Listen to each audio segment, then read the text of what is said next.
அடுத்ததா தாவே காட்சி அமைஞ்சோடனே நாகர்கோயிலில் ஒரு லாக்அப் டெத் நடந்துச்சு. அதன் தொடர்ச்சியாக நேற்று தூத்துக்குடியில் ஒரு லாக்அப் டெத் நடந்திருக்கு சார். எப்படி சார் தொடர்ந்து இந்த மாதிரியான லாக்அப் டெத்துகள் நடந்துகிட்டே இருக்குது, அரசு வந்து தீவிரமாக எதுவும் நடவடிக்கை எதுவும் எடுக்கலையே சார்?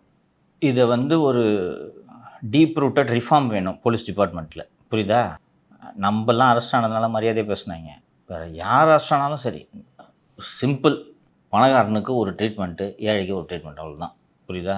இதுதான் நம்ம போலீஸ். ஸோ அது மண்டை காஞ்சவெல்லாம் போனோன்னா எடுத்தோன்னே அடி, சும்மா 2 அடி அடிச்சு தான் லாக்அப் போடுவோம். கேள்விப்பட்டு போய் ஜெயிலில் கதையாக சொல்லுவாங்களே. ஸோ இதில் காவல்துறை இப்படி ஒரு சம்பவமே நடக்கவில்லை என்று மறுத்து இருக்கிறது. காவல்துறை என்ன சொல்லுதுன்னா, வந்தோம், ப்ராப்பராக சர்ச் பண்ணோம், சர்ச் பண்ணிட்டு லாக்அப்பில் போட்டோம், அவர் மயங்கி விழுந்தார். கரெக்டாக அந்த வீடியோ கிளிப்பை மட்டும் ரிலீஸ் பண்ணுறாங்க.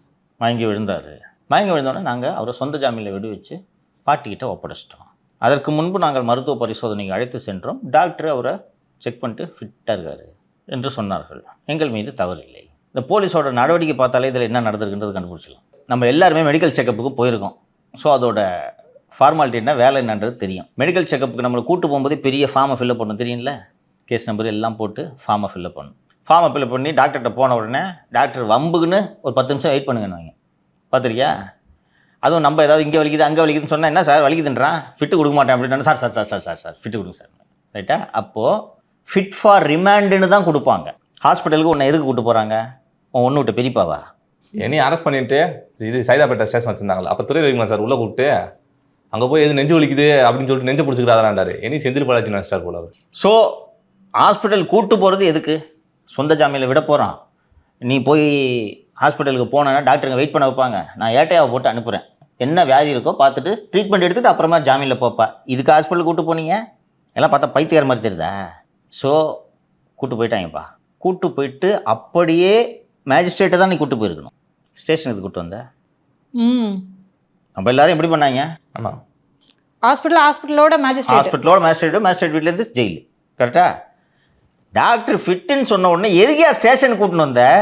சரி, அந்த மயங்கி விடுற ஃபுட்டேஜை காமிச்ச, 8 செகண்ட் ஃபுட்டேஜ், 5 நிமிஷம் ஃபுட்டேஜை போட வேண்டியதானே நீ? 120 குவார்டர் பாட்டிலோட ஒருத்தன் மாட்டுறான், இவனை சொந்த ஜாமீனில் விடுறவனுங்களாயா நீங்கள்? அவ்வளோ யோக்கியனா நீங்கள்? இல்லை, இது பாட்டில் கேஸ் தானே, இதுக்கு எதுக்கு அவரை போட்டு அப்படி அடிக்கணும்? எவன் கிடைச்சாலும் அடி. அவங்களுக்கு அந்த மென்டாலிட்டி அப்படி மாறிடுச்சு. ஏன்னா பாட்டில் கேஸ்க்குலாம் உடனே ஜாமீன் கிடச்சிரும். அது ரிமாண்ட் பண்ணிவிடுவாங்க. உங்களுக்கு இவ்வளோ சீசர் இருக்குமா? 120 பாட்டில் சீஸ் பண்ணி வச்சுருக்காங்க. அண்ட் அதற்கு பிறகு அவர் குடும்பத்தினர் மருத்துவமனையில் அந்த இளைஞர் சிகிச்சை எடுத்துக்கொண்டிருக்கும் போது பேசிய வீடியோவை காட்டுகிறார்கள். அதில் என்ன 3 பேர் அடிச்சாங்கன்னு சொல்கிறேன். அப்படியா? ஒரு 8 செகண்ட் வீடியோவை போட்டுட்டு நாங்கள் எதுவுமே பண்ணல, நான் லூஸ் மாதிரி தெரியுதாங்களே பார்த்தா. நான் தமிழக முதல்வருக்கு கோரிக்கையாக இதை வைக்கிறேன். கருணை தயவு தாட்சணியம் பார்க்காமல் சம்பந்தப்பட்ட காவலர்களை கைது செய்து சிறையில் அடைங்க. நான் அவ்வளோதான் நான் சொல்கிறது. நீ கேட்டல என்ன சார் இப்படியே பண்ணிட்டு இருக்காங்கன்னு, ரிமாண்ட் பண்ண நிற்கும். ஏன்னா ஏற்கனவே சபரின்ற அந்த மாற்றுத்திறனாளியை சிறைச்சாலையிலே அவர் இறந்து போயிடுறாரு. அப்போ அந்த காவலர்களை சிறைக்கு அனுப்புனாங்க. அவங்க பிரிசன் சர்வீஸ்மா, பிரிசன் வார்டர்ஸ், இவங்களை அவ்வளோ ஈஸியாக பண்ண முடியாது. பார்க்குறீங்களா? இதற்கு தான் நாம் அழுத்தம் கொடுக்க வேண்டும். நான் முதலமைச்சர்கிட்ட கோரிக்கை வைக்கிறேன். இந்த ஆட்சியில் காவல் கஸ்டடியில் மரணங்கள் நடப்பது தொடர்கதையாகிவிட்டது. கனிமொழி, உதயநிதி இப்படி எல்லோரையும் கொலை செய்து விட்டு முதல்வருக்கு சினிமா பார்க்க எப்படி மனம் வந்தது? துப்புரவு தொழிலாளர்கள் வண்டியில் தூக்கி போட்டு உங்கள் அப்பாவுக்கு எப்படியா மனசு வந்துச்சு? அப்படிதான் அப்படின்னு ஆனால் சொல்லக்கூடாது சார். ஏன்னா மாற்றத்துக்கு தான் நம்ம ஓட்டு. நான் இதை பதிலாக சொல்கிறேம்மா. இதை ஓவர் நைட்டில் நிறுத்த முடியாதுன்றதை நான் புரிஞ்சுக்கிறேன். அதுக்கு தான் என்ன பண்ணணுன்றதை நான் சொல்கிறேன். பிடிச்சி ரிமாண்டு பண்ணுங்கன்றேன்.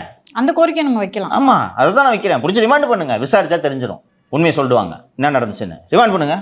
இவங்க உருட்டுறதுலேயே மாட்டிக்கிட்டாங்களா? போய் ஃபிட்டு பெரியப்பாவ நீ ஃபிட்டு அந்த வீடியோ வருது, கரெக்டாக வாங்கி போனது சர்ச் பண்ணுறாங்க. சரி, பெயிலில் விட போகிறவனை எதுக்கு சர்ச் பண்ணிட்டு இருக்க நீ? மாட்டினியா? சர்ச் பண்ணுற வீடியோ காட்டுறல, எப்படி கையை மடிச்சு விட்ட கையை எடுத்து போகிறாங்க, காலை உதற சொல்லி எடுக்கிறாங்க. பெயிலில் தானே விட போகிற, எதுக்கு சர்ச் பண்ணுற?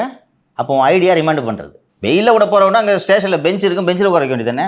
எதுக்கு லாக்கப்பில் தள்ளுறவனா? காதில் ரத்தம் வந்துச்சுன்றாங்க அவங்க வீட்டில். காதில் ரத்தம் வருதுன்னா தலையில் அடிபட்டிருக்கு, பின்மண்டையில் அடிபட்டிருக்கு குறிப்பாக, இல்லையா?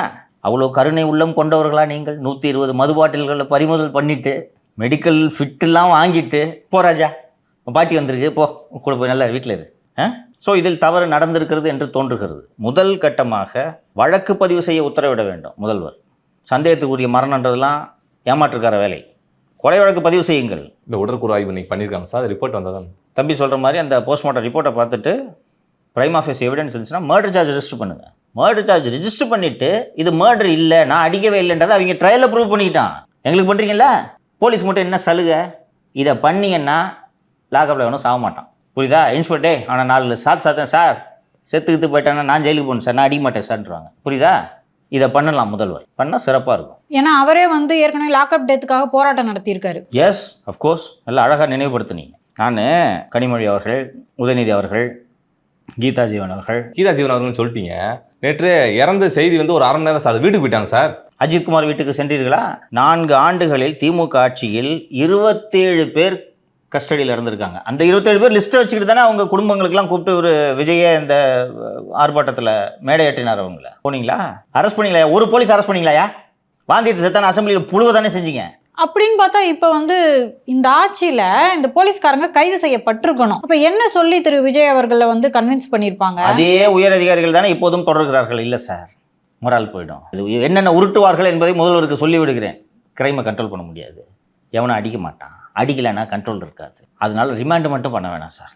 சரி, என்னையா பண்ணணும்? சஸ்பெண்ட் வேணா பண்ணிடலாம் சார், சிபிசிஐடிக்கு போட்டுக்கலாம் சார். அரெஸ்ட் மட்டும் வேண்டாம் சார், ஃபோர்ஸை நடத்த முடியாது சார். எல்லாம் உருட்டுவாங்க. ஃபோர்ஸை நடத்துறது உன் வேலை, மூடிட்டு போய் அரெஸ்ட் பண்ணிடலாம், புது டிஜிபியை போட்டுருவேன்னு சொல்லணும். அவ்வளோதான். இதை முதல்வர் செய்யணும். செஞ்சாருன்னா பொதுமக்கள் மத்தியில் இன்னொன்று, இந்த திமுகவின் விமர்சனங்களுக்கெல்லாம் வாயடைத்த இது போல் இருக்கும். என்டிடி ஃபைன் வந்து உங்களை டிஃபெண்ட் பண்ணாரா? எங்கேயா அரெஸ்ட் பண்ணீங்க கேட்டாரா? ஸோ அதை முதல்வர் செய்ய வேண்டும். சார் அடுத்ததா திருச்சி அரசு மருத்துவமனையில் கால் உடஞ்சிருக்குன்னு சொல்லிட்டு ஒருத்தவங்க போயிருக்காங்க சார். போனோடனே கரெக்டாக காலில் எலி கடிச்சிருச்சான் சார். அரசு மருத்துவமனையில் இப்படி எலியெல்லாம் வருது, எப்படி சார்? நல்ல நடவடிக்கையே எடுக்கலையா? திமுக ஆட்சி வரை வராமல் இருந்த எலிகள் தாவேக ஆட்சி வந்ததும் உள்ளே புகுந்து விட்டதா? அப்போலாம் சொல்லுவாங்க திமுகக்காரங்க. நான் இதை அமைச்சர் திரு அருண்ராஜ் அவர்களுக்கு கோரிக்கையாக வைக்கிறேன். பெரும்பாலான அரசு மருத்துவமனை கட்டிடங்கள், பழைய மருத்துவமனைகள், இப்போ இந்த தேனி கரூர்லாம் போனீங்கன்னா பில்டிங் பிரமாதமாக இருக்கும். பழைய மருத்துவமனை ஸ்டான்லி, ஜிஹெச்சுக்கெலாம் போனீங்கன்னா இன்ஃப்ராஸ்ட்ரக்சரே ரொம்ப மோசமாக இருக்குது. ஸோ ஒரு மருத்துவமனையில் கால் ஃப்ராக்சருக்குன்னு போய் எலி கடித்து கட்டை விரலை இழப்பதெல்லாம் எவ்வளோ பெரிய அவலம்.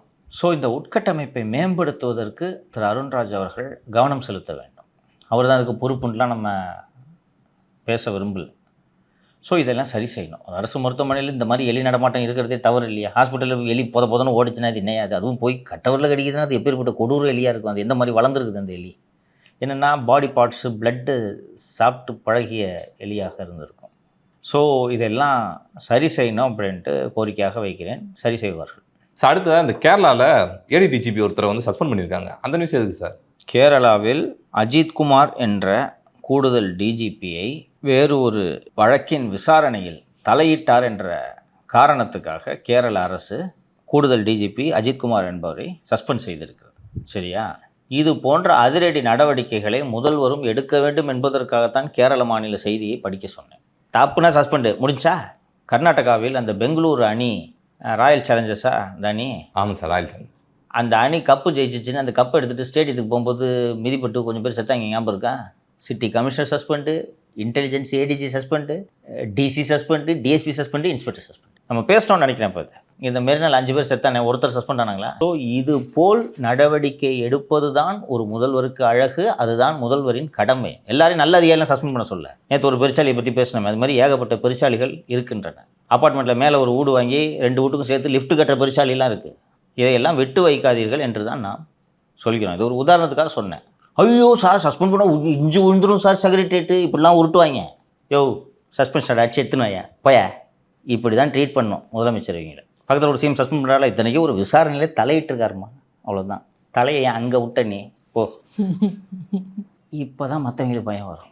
அத்தடி வேலையை பிடிக்கிடுவாங்கன்று. புரியுதா? ஸோ மாநகராட்சியில் ஊழலில் ஈடுபட்ட பொறியாளர்கள், கீழ்நிலையில் உள்ளவர்களை சஸ்பெண்ட் பண்ணுறீங்களா? 2 ஐஏஎஸ் 2 ஐபிஎஸ் சஸ்பெண்ட் பண்ணுங்க. எப்படி நிர்வாகம் கிட்டுன்னு ஆடி ஒழுங்காக வழிக்க வருதுன்னு பாருங்கள். இந்த பயத்தை இவங்களுக்கு காட்டலைன்னா அமைச்சர்கள் கீர்த்தனாவும் ராஜ்மோகனையும் வெளிநாட்டுக்கு எப்படி கூட்டு போனாங்களோ அது மாதிரி முட்டு சந்துக்கு கூட்டு போயிடுவாங்க. கவனமாக இருக்கு.